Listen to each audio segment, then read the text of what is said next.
940 ගණන්වල මුල් භාගයේදී අපේ රටට ආවේනික වූ ජන කලාවක් තිබුණත් ඒවා නිසි ක්‍රමවේදයක් ඔස්සේ ජන කරලියට ආවේ නැහැ. මේ අතරතුරදී තමයි දකුණු ඉන්දියාවෙන් නාටකම් සම්ප්‍රදාය අපේ රටට එන්නේ. ඊට සරිලන උස් වේදිකාවක් ගොඩනගා ගැනීමට තරම් අපට එදා ශක්තියක් තිබුණේ නැහැ. එවකට කොළඹ මර්දානේ මිරින්දගේ වත්ත හෙවත් අස්වගාල තිබුණ ස්ථානයේ වේදිකා නාට්‍ය රඟ දැක්වීමට සුදුසු ශාලාවක් ආරම්භ කිරීමට ඩී.ජේ. පෙරේරා මහතාට පැවරුණා. මේ අනුව 1911 දෙසැම්බර් මාස 6 වෙනිදා මෙසේ ආරම්භ කරන ලද අද අප මේ දකින ටවර් හෝල් රංගහල තමයි ශ්‍රී ලංකාවේ පළමුවෙනි නාට්‍ය රංග ශාලාව ලෙස අපිට සලකන්නේ.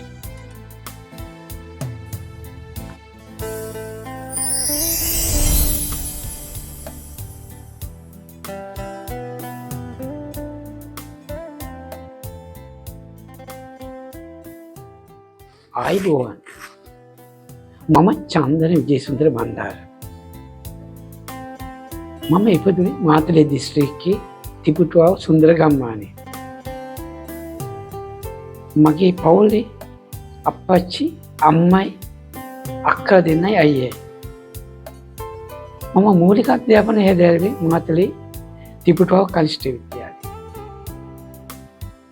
සහ මාතලේ විජය විද්‍යාලයේ. උසස් පෙළ හදාරුවේ මාතලේ සාද තෝමස් විද්‍යාලයේ ජීව විද්‍යා අංශයේ.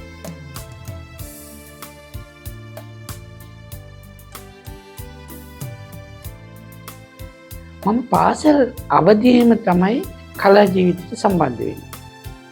ඒ මහාචාර්ය එදිරිවිල සරච්චන්ගේ මනමේ නාට්‍ය.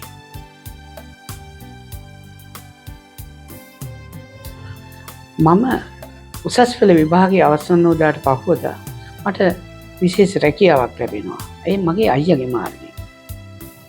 ඒ ලංකාවේ ඉදිවන පළමු වනසත්ත්ව විද්‍යාලය වැඩබිම නුවරඑළිය. ඉතින් එහි SK වශයෙන් වසර 1.5 පමණ මට සේවය කරන්න ලැබෙනවා.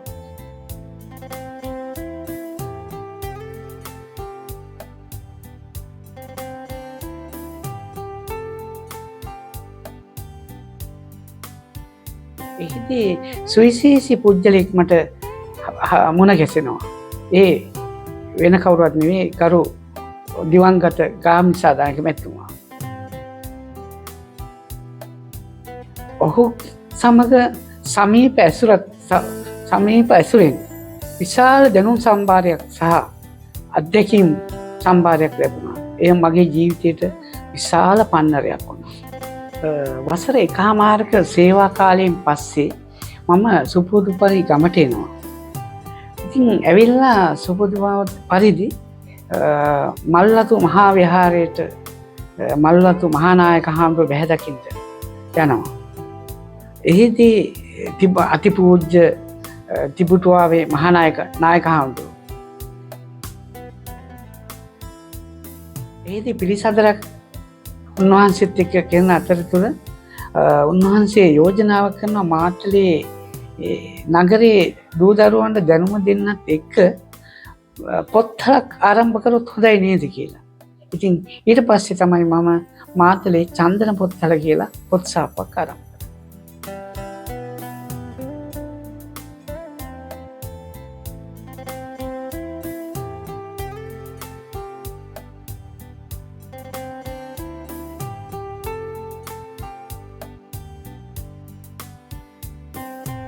අසූ අගවාගේ මගේ ව්‍යාපාරයේ චන්දන පොත්වල පවත්වාගෙන යන අතරේ මට වැඩි පිරිසක් විශේෂ පුද්ගලයෝ රාශියක් මුණ ගැහෙනවා.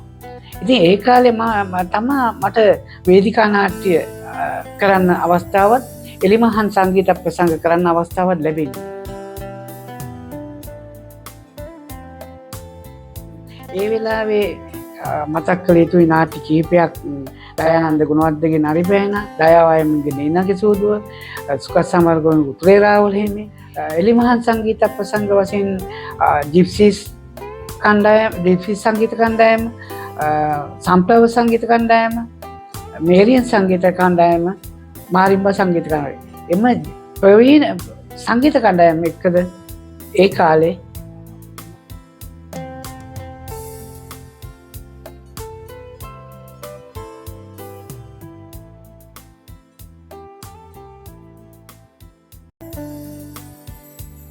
මාතලේ නගරේ ප්‍රසංග වේදිකාව ප්‍රසංග කරන්න ලැබුණා. ඒකෙන් මාතලේ සියලු ජනතාවට පිපිදීමක් ආවා. මොකද 80 දශකයේ කලාව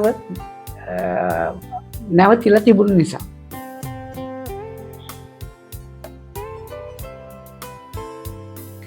මට තියෙන සුවිශේෂී සංවිධාන හැකියාව දැකලා 1991 මට කතා කරනවා ගරු මොන්ටිකපොල්ලෝ මෙතුමා එතුමාගේ කාර්ය මණ්ඩලයත් එක්ක වැඩ කරන්න.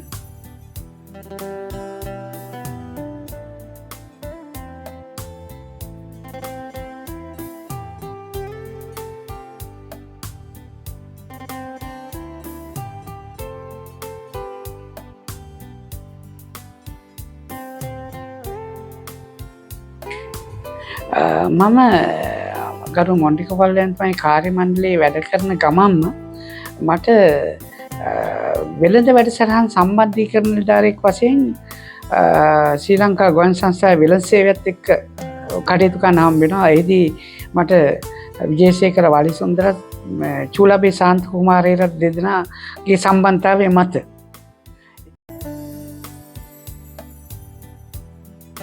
විශාල කම්පැනි කීපයක් වෙළඳපොළට ගේන ශක්තිය ලැබුණා. ඔය ඩයනා බිස්කට් සමාගම, ඩෙල්මා සමාගම, ඇලඩින් ගිනිපෙට්ටි සමාගම, ඒ ව්‍යාපාර ඇත්තටම ප්‍රචාරක කටයුතු මම තමයි ගොඩක් මැදිහත් වුණේ. වෙළඳ සේවයේ කටයුතු කරන යන ගමන් ගමට ගුවන් විදුලිය ඇරයි යන්න පාරක් කැපුණා. එය මේ වෙළඳ සේවා අධ්‍යක්ෂ හිටපු ජයන්ත පීරිස් මහත්තයාගේ උපදේශ පරිදි ඒක සල්පිල් සවාරිකට තමයි ශ්‍රී ලංකා ගුවන් සංස්ථාවේ ඒක ප්‍රචලිත වුණේ. එහිදී ගමට ගුවන් විදුලිය යන්න අවස්ථාව ලැබුණා. ඒකේ කෑගල්ල, මහනුවර, මාතලේ ප්‍රදේශවල සිට සජීවීව ගමේ සිට ගුවන් විදුලිය ශ්‍රී ලංකා පුරා විකාශනය කරන අවස්ථාව ලැබුණා. එහි පළමුවෙන්ම මාතලේ සිට සජීවීව වේදිකා නාට්‍ය නෙමෙයි සංගීත ප්‍රසංගයක් සජීව ඉදිරිපත් කරන්න හම්බුනේ ඒ වෙළඳ සේවයෙන් මාතලේ SP යාලිගම ක්‍රීඩාංගණයේ ඉඳලා ඒ පළවෙනි මාතලේ සිට සජීවව ඉදිරිපත් වූ ප්‍රසංගය. ඒ මට විශාල ගෞරවයක් වුණා. නාවිකයෙක් වශයෙන් මට ගුවන් සංස්ථාවේ දැවැන්තියොත් එක්ක තමයි වැඩ කරන්න හම්බුනේ.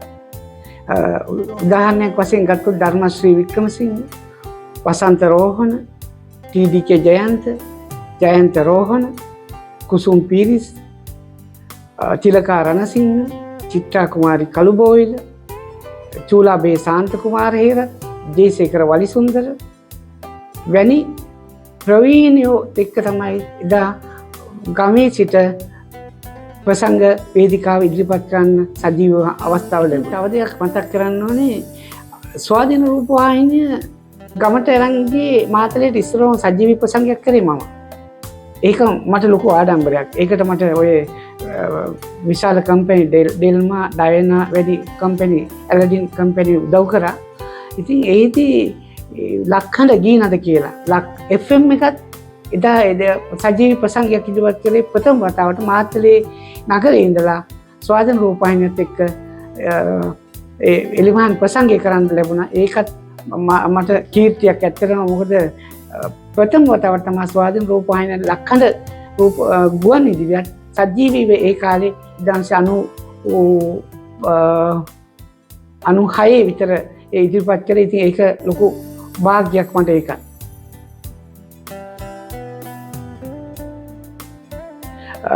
අනුමේ අගභාගයේදී මට සුන්දර කාලයක් වුණා. ඒ මොකද මේ විවාහ යෝජනාවක් වෙනවා. ඒ විවාහ යෝජනාවේදී තමයි චාන්දනී කරුණාතිලක බිරිඳ හම්බ වෙන්නේ. ඉතින් විවාහ මංගල්‍යයට මගේ අස්සංකණ්ඩාවේ හිටපු ජනාධිපති ඩී.බී. විජේතුංග ජනාධිපතිතුමත් ලංකාවේ පළවෙනි ජනාධිපති විලියම් කොපල්ලෝ මැතිතුමාගේ පුතා මොන්ටි කොපල්ලෝ මැතිතුමත් තමයි මගේ විවාහයට අස්සම් කරේ.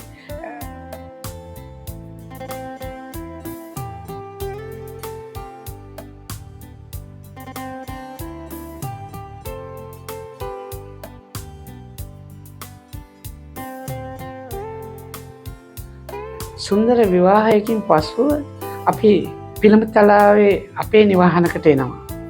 එහෙදී මගේ දරුවෝ 3 දෙනෙක් ඉන්නවා.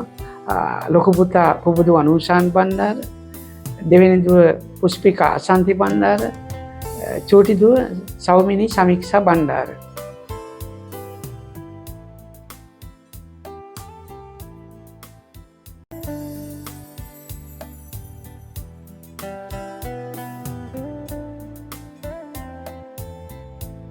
මෙසේ කාලය ගෙවී යද්දී ගරු මොන්ටි කොපල්ලෝ ගරු ඇමතිතුමාට බුද්ධ ශාසන සංස්කෘතික ඇමතිතුමා හම්බ වෙනවා. ඊට පස්සේ මට පෙරැත්තක් කරනවා මේ චන්දන එන්න තව රංගහල පදිනමේට එක අවුරුද්දකට උපදේශක තන්තුවකට කියලා. ඉතින් ඒ වෙලාවේ මම මතක් කරනවා මේ වෙලාවේ රණවීර මහත්තයත් වෝල්ට් දෙන්න මහත්තයත් උන් දෙන්නා මට මේ තැනට එන්න ඔවුන් දෙන්න ලොකු බලපෑමක් කරා එම තනතුර බාර ගන්න කියලා. ඒ නිසා මම මේ වෙලාවේ ඒකත් මතක් කරනවා. හැබැයි මට ලොකු අභියෝගයක් වුණේ නැහැ ටවර් තනතුර.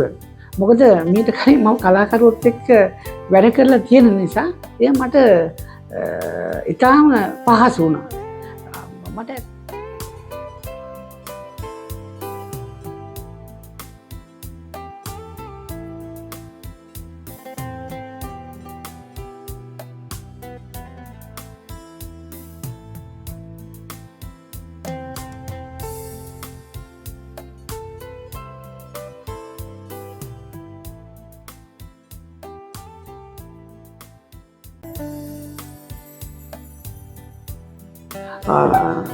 මේ කාලේ විශේෂ සිදුවීමක් වෙනවා දේශපාලන පෙරළියක්.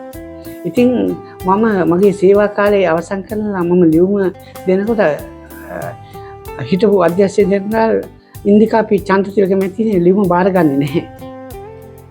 නැවත ඉන්න කියනවා. ඉතින් මම ඊට පස්සේ එතුමියගේ ඉල්ලීම පිට නැවත සේවය සඳහා තනතුරක් දීලා මාව පත් කරගන්නවා කළපු සේවය අගයලා.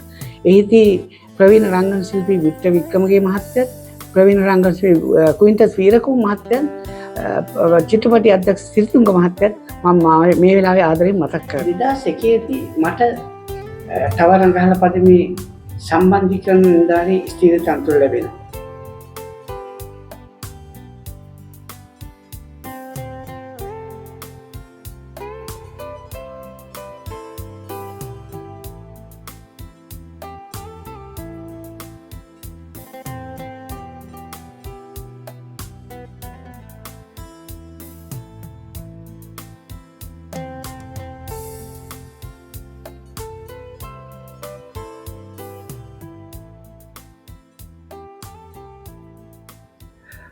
ඊට පස්සේ මට දේශපාලන අධිකාරිය මගේ මොන්ටි කොපල්ලෝ මැතිතුමා මට උපදේශයක් දෙනවා.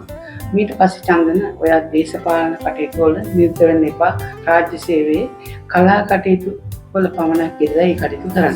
25 මම සියලු රාජ්‍ය නායකයන් එක්ක සුවදශීලීව පවතින සෑම රජයක් එක්කම මේ වසර 25 තුළ කටයුතු කරා.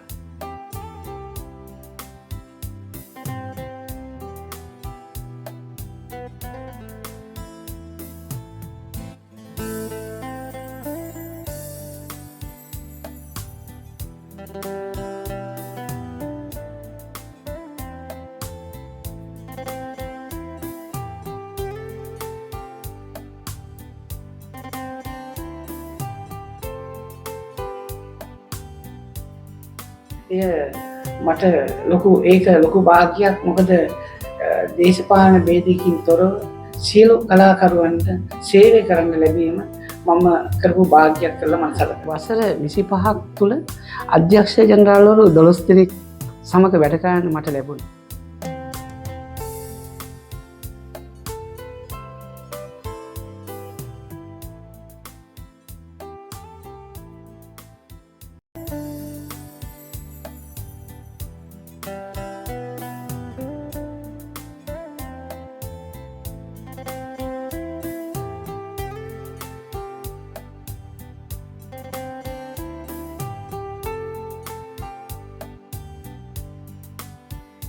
එහිදී ඒ සුවිශේෂී පුජ්‍යලෝ 4 දෙනෙක් හම්බ වුණා. එහිදී ප්‍රථමයෙන් ඉන්දිකා පී චන්දතිලක මැතිණිය, නීතිඥ ඩොක්ටර් සිරිවර්ධන මැතිතුමා, ලයනල් ප්‍රනාන්දු මැතිතුමා සහ වර්තමාන අධ්‍යක්ෂ ඩී.එම්.එස්. දිසානායක මැතිතුමා.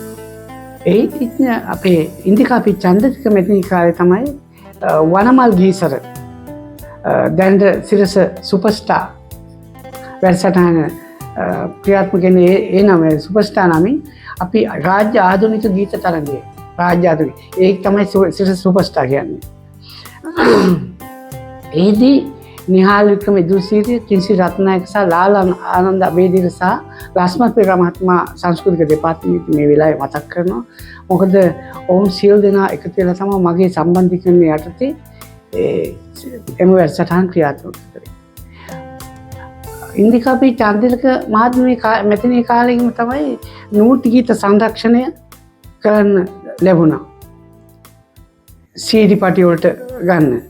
ඊට අමතරව ස්වර්ණවාහිනිය සමග සියලුම ගායක ගායිකාවන්ක පරණ ගායක ගායකවරු සංරක්ෂණය කරන හදවැති ගීතක් කියලා වැඩසටහනක් ක්‍රියාත්මක කරා. ඒදී ගීත රාශියක් කෝකිලගිර දේවි වීරතුංගගේ පරණ ගායකවරු රාශියක්ගේ ගීත සංරක්ෂණය කරා.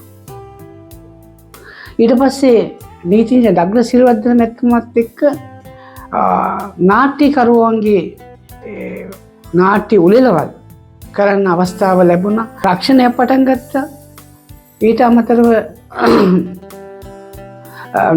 ජනාධිපති සුපසාදක අරමුදලේ සහ තව ශිල්පීන්ගේ අරමුදේ වැඩිහිටි ජ්‍යෙෂ්ඨ කලාකරුවන් වන්දනාචාරිකාවට ගෙනියන්න අවස්ථාව ලැබුණා.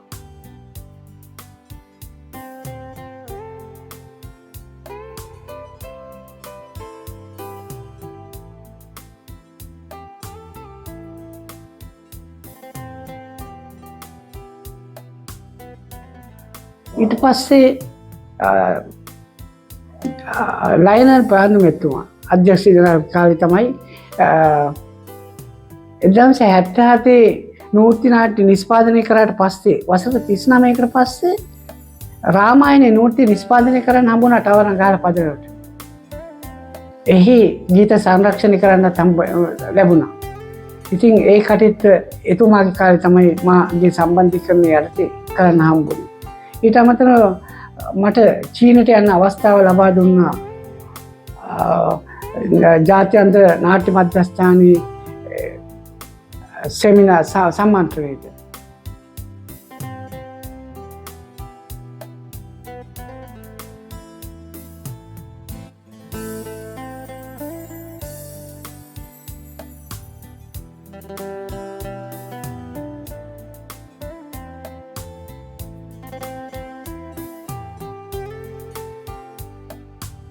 ආචාර්ය ඩී.එම්.එස්. දිසානායක මැතිතුමා කාලේ තමයි ලංකාවේ ප්‍රථම වතාවට රංගනය පිළිබඳව එන්නේ කිව් පාඨමාලාව පටන් ගන්න ලැබුණේ. එයත් මගේ සම්බන්ධීකරණ කාලේ යටතේ කරන්න ලැබීම ගැන මම ඇත්තටම සතුටු වෙනවා. අද ලංකාවේ ප්‍රථම ඇක්ටර් රංගනය පිළිබඳ පාඨමාලාව තව රංගහල පදනමේ ක්‍රියාත්මක වෙනවා. තව මට විශේෂ සිදුවීමක් තියෙනවා. මොකද මම කලා කටයුතු ආරම්භ කරේ මනමේ නාට්‍යයෙන් මාතුලින් සංවිධානය කරන්න. ඉතින් මට තව රංගහල පදනමට ඇවිල්ලා මනමේ 60 උත්සවය කරන්න මට හම්බුණ රාජ්‍ය උත්සවය. එහිදී මා ලයන් ප්‍රනාන්දු මැතිතුමාට මේ වෙලාවේ එතුමා තමයි ඒකේ පළවෙනි රංගනය කරලා තිබේ වැඩි දෙටු විදියට. ඉතින් එතුමාට ලලිතා සරච්චන්ද්‍ර මැතිණියටත් මා මේ වෙලාවේ මගේ විශේෂ ස්තුතියක් පුද කරනවා. මොකද මගේ නාට්‍ය ජීවිතයේ වැදගත්ම සිදුවීමක් වුණ බැවින්. මගේ තව පොඩි ඉල්ලීමක් තියෙනවා. රැකියාවක් විදිහට කරන්න එපා. රැකියාව සේවාවක් කරන්න. සේවාවක් විදිහට කරනකොට ඔබට තෘප්තිය ලැබෙනවා. ඒ තෘප්තිය ජීවිත කාලෙටම බලපානවා. තව රංගාල පදමේ නෝත්ති නාට්‍ය තියෙනකන් තව රංගාල පදනමත් ආරක්ෂා වෙනවා. ස්තුති කළ යුතු ගොඩක් ඉන්නවා. නමුත් ඉතින් පොදුවේ ස්තුතියක් කරන එක මගේ යුතුකමක්. මොකද මම ප්‍රථමයෙන් මාතලේ කමල්පී අලහකෝන් ඇතුළු කලාකරුවෝ සියලු දෙනාටම මාතලේ කලාකරුවන්ටත් මා ස්තුතිවන්ත වෙනවා. අපේ තව රඟහල පදනමේ ජ්‍යෙෂ්ඨ විශ්‍රාම දීමනා ලබා ගන්න කලාකරුවන්ටත් මම මගේ විශේෂ ස්තුතිය මේ වෙලාවේ පුද කරනවා. අද මෙම උත්සවයට පැමිණි මගේ ආදරණීය සහෝදර කලාකරුවන්ට මගේ ප්‍රමාණය මේ වෙලාවේ පුද කරනවා.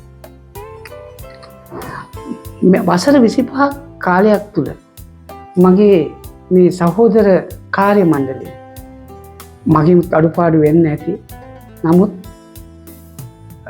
ඔවුමුත් මට දුන්න සහායකගේ වසර 25 තුළ සෑම කෙනාම අධ්‍යක්ෂ ජනරාල්තුමාගේ ඉඳලා පහළට ඉන්න සියලු දෙනාම මට උදව් කරා. අද මේ තත්ත්වයේ මම නියෝජ්‍ය අධ්‍යක්ෂ දක්වා එන්න ඔවුන්ගේ සහයෝගය මට නිරන්තරයෙන් ලැබුණා. ඔවුන් සියලු දෙනාට සහෝදර කාර්ය මණ්ඩලයේ සියලු දෙනාට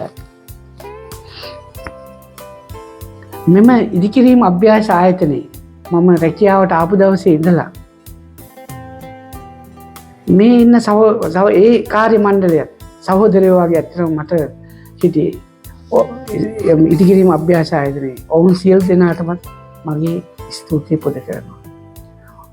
ඊට අමතරව ඌව පළාත් ලේකම් අනුෂා ගෝකුල මෙතිනියට මගේ විශේෂ ස්තුතිය පුද කරනවා. ස්තුතියක් පුද කරනවා හේතුව එයාත් තමගත් වසර 25ක් එක දිගට කටයුතු කරන්න අවස්ථාව මට ලබා දුන්නා. මේ වෙලාවේ සහෝදර මෙම කලාකරුවෝ ඉන්න මෙතන ඉන්න කලාකරුවන් මෙතන ඉන්න වර්තමාන අධ්‍යක්ෂ ජනරාල් DMS දිසානායක මැතිතුමා ඇතුළු ඒ සියලු දෙනාට නැවතත් මාගේ පවුලේ සියලු දෙනා වෙනුවෙන් ස්තුතිය පුද කරනවා. ඊට අමතරව මට මේ කටයුතු තනියෙන් කරගන්න බැහැ. මොකද මෙච්චර දුර ගමනක් යන්න ගොඩක් කට්ටියගේ ශක්තිය ඕනේ. ඉතින් ගෙදර මාගේ බිරිඳ චාන්දනී කරුණාතිලක පුතා ලොකු දුව චූටි දුව සහ පොඩි අක්කා ඇතුළු පවුලේ සියලු දෙනාටම මේ වෙලාවේ විශේෂ ස්තුතියක් පුද කිරීම මහා නිහඬව ස්තුතියි. මම චන්දන විජේසුන්දර බණ්ඩාරව හඳුනන්නේ මගේ ගම්පියසට ආසන්න ගමක පාසල් වීදී මට හමු වෙන කෙනෙක් විදිහට. ඊළඟට තරුණ වියේදී තාමත් කාර්යක්ෂම කාර්යශූර දක්ෂ තරුණෙක් මාතලේ ප්‍රදේශයේ විතරක් නෙවෙයි මධ්‍යම පළාතේ කෑගල්ලේ පවා ඔහු විසින් බොහෝ නාට්‍ය දර්ශනවාර මන් දන්නේ 500,000ක් අතර වෙන්න ඇති. මොහු විසින් ඉතාමත් දක්ෂ විදියට සංවිධානය කරනවා. මේ කාර්යයේදී ඔහු හුදු ලාභාපේක්ෂාවම නෙවෙයි මං හිතන්නේ බලාපොරොත්තු වෙන්නේ. ඒ වගේ උට මං හිතන්නේ අලාභ වෙච්ච අවස්ථා තියෙනවා. නමුත් ඒ කිසිදු බාධාවකින් පසුබට වෙන්නේ නැතුව ඔහු තරම් වෙන කිසිදු ඉදිරිපත් කරන සංවිධායකවරයෙක් මම නම් මධ්‍යම පළාතේ දන්නේ නැහැ. ඔහු මධ්‍යම පළාතට කරලා තියෙන සේවය අතිවිශිෂ්ටයි. මාතලේ සිටින ජ්‍යෙෂ්ඨ කලාකරුවන් සියලුම දෙනා ඒක රාශී කොට ඔවුන්ට විශිෂ්ට මට්ටමේ උපහාර උළෙලක් පැවැත්වුවා. ඔහු ටවර් රංගහල පදනමේ අධ්‍යක්ෂකවරයෙකු විදිහටත් විශිෂ්ට මෙහෙවරක් ඉටු කළ කෙනෙක්. විශේෂයෙන් කලාකරුවන්ට විශ්‍රාම දීමනාවක් ලබා දීම පිළිබඳවත් මම හිතන්නේ ඔහු ඉතා උද්‍යෝගිමත්ව කටයුතු කළා. රක්ෂණයක් ලබා දීම පිළිබඳවත් ඔහු ඉතා උවමනාවෙන් උනන්දුවෙන් කටයුතු කළ නිලධාරියෙක්. හැබැයි මම හිතන්නේ නැහැ චන්දනට සිය කලා කාර්ය භාරයන්ගෙන් විශ්‍රාමයන්ට ලැබෙයි කියලා. මොකද ඔහු එහෙම පුළුවන් කෙනෙකුත් නෙවෙයි. ඔහු නිකන් ඉන්න පුළුවන් කෙනෙක් නෙවෙයි. නැවත අපහා එක්වලා කලා කටයුතු වල නිරත වෙන්නට සිද්ධ වෙනවා ඔහුට නියතයි. චන්දන විජේසුන්දර බණ්ඩාර නැමැති සහෘදයා මා හඳුනාගන්නේ ඊට දශක 3කටත් වඩා ඉහතදී. විශේෂයෙන්ම 80 දශකයේදී අපිට ඔහු මුණ ගැහෙනවා ලංකාවේ ප්‍රබල නාට්‍ය සංවිධායකවරයෙකු වශයෙන්. විශේෂයෙන්ම එදා නාට්‍ය කලාව පැවතුනේ අපට දක්ෂ නාට්‍යකරුවන් රැසක් 80 දශකයේ සිටියත් විශේෂයෙන්ම නාට්‍ය සංවිධායකයෙක් හැටියට මේ නාට්‍ය කලාවට ලොකු සේවයක් කරපු චන්දන විජේසුන්දර බණ්ඩාර ටවර් හෝල් රංගහල පදනමට සම්බන්ධ වෙලා නාට්‍ය කලාවට විශාල සේවයක් කරනවා අපි දැක්ක. විශේෂයෙන්ම අප අතරින් ඈත් වෙලා යන මේ ටවර් හෝල් යුගයේ නාඩගම් මූර්ති වැනි දුර්ලභ නාට්‍ය කලාවක් අපේ ජන සමාජයේ ඊළඟ පරම්පරාවට දායාද කරන්න චන්දන විජේසුන්දර බණ්ඩාර මහතා සෑහෙන්න දුක් මහන්සි වුණ බවක් අපි දැකලා. හැබැයි ඔහු මේ නාට්‍ය කලාවේ විශේෂයෙන්ම ටවර් රංගහල පදනමෙන් ඈත්වීමේ හිදස ලෙහෙසි පහසු නැහැ බ්‍රවන්න. එහෙත් අපි ජීවිතේ හැමදාමත් කලා වගේ අපේ සහෘදයෙකු අපේ අතරින් පොඩ්ඩක් හරි ඈත් වෙනකොට අපි ඔහුට දීර්ඝායුෂ පතනවා. ඒ වගේම සුබ අනාගතයක් කියලා ප්‍රාර්ථනා කරනවා. චන්දන විජේසුන්දර බණ්ඩාර මිත්‍රයාව මම අඳුරගන්නේ මීට වසර 25කට විතර ආසන්න කාලයකදී. ඒ ටවර් හෝල් රංගහල පදනම පිළිබඳව අපි නොඑක් වැඩසටහන් කරා කාලයක් තිස්සේ. ඒ වැඩසටහන් වල සම්බන්ධ වුණා. විශේෂයෙන්ම නෘත්‍ය, ගීත කලාව, එතකොට ටවර් හෝල් ශිල්පීන් සමග නොඑක් වැඩසටහන් අපි කරා. ඉතින්දී චන්දන විජේසුන්දර බණ්ඩාර ටවර් හෝල් පදනමේ කාර්ය මණ්ඩලයේ වගකීම් යුතු නිලධාරියෙක් විදියට අපිත් එක්ක විශේෂයෙන් මගෙත් එක්ක බොහොම කුළුපගව බොහොම හිතවත් සෑහෙන කාර්යයක් ඒකට අපි නොඑක් තැන්වලදී අපි හමු වුණා වැඩ කරා. ඉතින් චන්දන ගැන කියනවා නම් මම හිතන්නේ මේ ටවර් හෝල් රංගහල පදනමේ හිටපු කාර්ය මණ්ඩලයේ ඉතාම සුන්දරම, ඉතාම කාර්යශූර, ඒකම ඕන කෙනෙක් බොහොම සුවදශීලීව ඉන්න පුද්ගලයෙක් තමයි චන්දන. ඉතින් ඒ නිසා අපි ඉතාම ලෙන්ගතුයි ඔහුට. මම දන්න පරිදි චන්දන ගොඩක් කලා ශේෂ්ත්‍රයේ විවිධ අංශ වල එයා දායක වෙලා තියෙනවා. විශේෂයෙන්ම ගුවන් විදුලිය, එතකොට රූපවාහිනී වැඩසටහන්, වේදිකා නාට්‍ය, විශේෂයෙන්ම ටවර් හෝල් රංගහල පදනමට සම්බන්ධ නෘත්‍ය ගීත සම්බන්ධයෙන් වැඩසටහන් වලදී තාම සංවිධාන පැත්තෙන් හැම දෙයකටම ප්‍රමුඛත්වය ගැන, හැම දෙයකටම මූලිකත්වය ගැන ඔක්කොම හොඳ හිත දිනාගෙන වැඩ කරපු කෙනෙක් විදිහටයි චන්දන විජේසුන්දර බණ්ඩාර සහෘදයව මා දකිනවා. ඒ නිසා ඔහු වසර ගණනාවක් මෙම ආයතනයේ ටවර් හෝල් රංගහල පදනමේ ආයතනයේ එක් සුවද කාර්ය මණ්ඩලය සමග එකට වැඩ කරලා අවුරුදු 30කට පස්සේ මේ විශ්‍රාම යන මොහොත. ඉතින් අත වශයෙන්ම අපි ඒ වගේ සුවදශීලී කෙනෙක්ට අපි යුතුයකමක් තියෙනවා මේ අවස්ථාවේදී සුබපතන්න. ඔහුගේ අනාගතය දීප්තිමත් බැබලෙන්න කියලා මම කලාකරුවන් වෙනුවෙන් මම ප්‍රාර්ථනා කරනවා. ඉතින් චන්දන මහත්තයා ගැන කතා කරනකොට කතා කරන්න තියෙන ඇත්ත වශයෙන්ම මෙතුමාගේ සංවිධාන ශක්තිය ගැන මම දන්නේ මට හම්බ වෙලා නැහැ එහෙම මේ දක්ෂ සංවිධායකයෙක්. ඉතින් මේ සංවිධානය කොහොමද කියනනම් මේ එයාට පැවරෙන වැඩක් ඕනෑම වැඩක් එයා බොහොම උනන්දුවෙන් කැපවීමෙන් කරන්නේ. අන්න ඒක තමයි සාර්ථකත්වයේ මූලික ලක්ෂණය. එයාගේ ශබ්දකෝෂය නෑනේ මේ නැහැ බෑ කියන එක. ඒක නෑ. රා දෙන ඕනෑම දෙයක් බොහොම සාර්ථකව ඉෂ්ට කරනවා. ඒ 80 කරාට පස්සේ සමුද්‍ර දේවී 2017 වෙනකම්ම කිසිම දැවැන්ත නිෂ්පාදනයක් නවරවරණගල පදනමේ කෙරුණේ නැහැ. අන්න යම් හේතු හන්දා කෙරුණේ නැහැ. ඉතින් දවසක් මාත් එක්ක කතා කරලා කිව්වා මේ නිමල් මහත්තයා දැන් මෙච්චර කාලයක් ගත වුණා අපි හොඳ නෘත්‍ය නාට්‍යයක් කරමු. මම හොඳයි මොකද්ද කරන්න කියලා අපි කල්පනා කළා රාමායනය කරන්න අපි තීරණය කරගත්තා. මොකද රාමායන බොහොම හොඳ නාට්‍යයක්. ඒක ගීත හරිම ලක්ෂණයි. එයත් කැමති වෙලා ඊට පස්සේ ඒකේ අධ්‍යක්ෂ ජනරල්තුමාගේ අවසරය ඇතුව මෙතුමා බාරගත්තා මේ රාමායන නාට්‍ය නිෂ්පාදනය කරන්න. ඉතින් එතුමාට මම ස්තුතිවන්ත වෙන්න ඕනේ. මොකද ඒක හේතුවක් එතුමා තමයි මාව යෝජනා කළේ මේ නාට්‍යයේ සහාය අධ්‍යක්ෂණයට. ඉතින් මට ඒ අංශේනොත් යම්කිසි පළපුරුද්දක් ලබා ගන්න හේතු වාසනා වුණා එතුමාගේ ඒ තීරණය නිසා. ඉතින් අපි අර අභවප්‍රාත ලයන ගුණතිලක ශූරීන් සමග සංගීතයේ බාර වුණා.